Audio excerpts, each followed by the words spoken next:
कर जाएंगे। कहानी शुरू होती है सर 1 फरवरी 1986 शाम को 4:40 पर जज साहब KM पांडे साहब पूरा की पूरी केस की सुनवाई कर रहे हैं और सामने देखते हैं कि फ्लैग पोस्ट पे सुबह से एक काला बंदर बैठा है। लोग उसको मूंगफली दे रहे हैं, केला दे रहे हैं, पर वो बंदर नीचे देखने को तैयार नहीं है। जैसे ही रामलला के दरवाजों का ताला खोलने का आदेश होता है वो बंदर वहां से निकल जाता है। उसके बाद जब फैसला आ जाता है तो वहां के DM और SSP साहब जब पांडे साहब को घर पे पहुंचे छोड़ने आते तो देखते हैं कि वो काला बंदर वहां भी उनके घर पे बैठा है।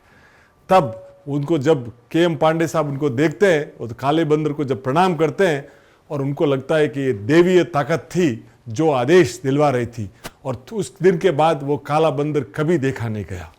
दूसरा K पारासरन साहब, दुनिया के सबसे नामी वकीलों में से एक, जिन्होंने रामलला का सुप्रीम कोर्ट में केस लड़ा at the age of 92, Padma Vibhushan 2 बार के अटॉर्नी जनरल रह चुके।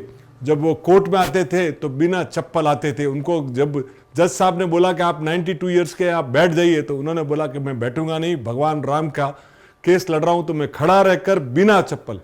और शनिवार की शाम जब ये फैसला आता है 2019 9 नवंबर को, तो वो कहते हैं कि ऐतिहासिक फैसला आया कि रामलला के दरवाजे मंदिर का निर्माण होया जाए।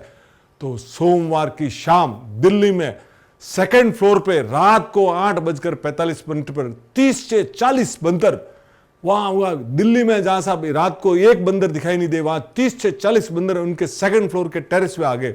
वो नाच रहे थे, खुशियां मना रहे थे। वो देख के उनके K पारासर ने बोल दिया कि ये साहब कोई देवीय शक्ति थी जो ये सब काम करवा रही थी। अभी जब ये मंदिर बन रहा था तो रामलला की मूर्ति अरुण योगीराज जो मैसूर के हैं, MBA है और 5 पीढ़ी से शिल्पकार है, जब मूर्ति बना रहे थे 7 महीनों से, तो रोज एक बंदर आता था शाम को 4 से 5 के बीच में।